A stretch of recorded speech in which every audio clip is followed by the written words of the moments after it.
কেরল ব্লাস্টার্সের বিরুদ্ধে মোহনবাগান শনিবার দিন অ্যাওয়ে ম্যাচ খেলতে চলেছে।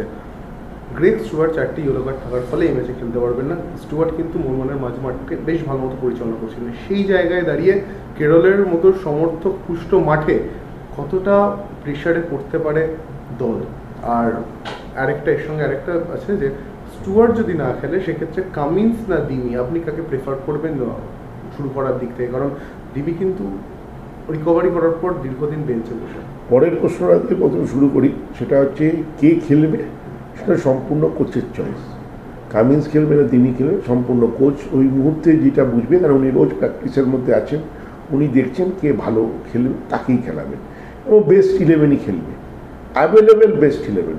তবে যেটা প্রথম প্রশ্নের আমি আপনাকে উত্তর দিই, গ্রেগ স্টুয়ার্ট বাদ দিয়ে আপনি যদি দেখেন অনেকগুলো ম্যাচ আমরা খেলেছি, আমাদের এই টিমটার একটা হচ্ছে এতটাই ভারসাম্য বেশি আছে এবং এর বেঞ্চ স্ট্রেংথ এতটাই আছে।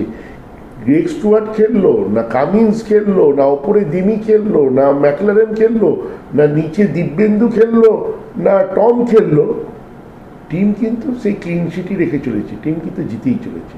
কারণ টিমটার ভারসাম্য একটা আশিস রায় নেই, দিব্যেন্দু খেলবে, সুভাশিস বোস নেই তো দিব্যেন্দু খেলবে, ওদিকে অভিষেক রাজবংশী আছে, ওদিকে লাস্ট ম্যাচে আপনার খুবই ভালো ফুটবল। আর আমার যে দুটো উইঙ্গার আছে মানবীর আর লিস্টার, এখন আশিক কুরিয়ানো এসে গেছে, টিমের ভারসাম্য অত্যন্ত বেশি আছে।